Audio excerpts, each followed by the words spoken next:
ತಾವೆಲ್ಲರೂ ಕೂಡ ತೀರ್ಮಾನ ಮಾಡ್ಬೇಕ. ಈ ರಾಜಕಾರಣಿಗಳದ ಈ ಕಾರ್ಖಾನೆ ಮಾಲೀಕರ ಹಣಿವಾರನ್ನ ನೀವು ಬರೆಯವ್ರದ್ರಿ. ಬರೇ ಗುರ್ಲಾಪುರ ಕ್ರಾಸ್ ಅಲ್ಲ, ನಾ ಹೇಳಿನಲ್ಲ, ಸಾವಿರ ವಿದ್ಯಾರ್ಥಿಗಳು ಯುವಕರ ಬೆಂಬಲ ಕೊಡಕತ್ತಾರ. ಇಲ್ಲ ನೋಡಾಕತ್ತೀನಿ, ಕೆಲವು ಮಂದಿ ಯುವಕರು ಬಂದಾರ.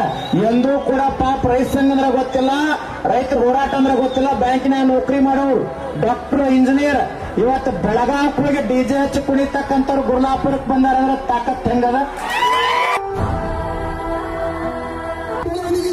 ಕಾರ್ಖಾನೆ ಮಾಲೀಕರಿಗೆ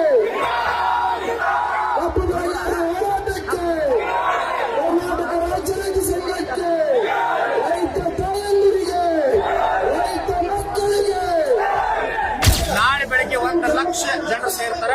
ಇದೇ ರೀತಿ ಮುಂದುವರೆದ 1 ಲಕ್ಷ, 2 ಲಕ್ಷ, 5 ಲಕ್ಷ ಹೋಗ್ತದ. ನಿಮ್ಮ ರಾಜಕೀಯ ಅಂತ್ಯ ಆಗ್ತಕ್ಕಂಥ ಕಾಲ ಬರ್ತದೆ. ಎತ್ತರ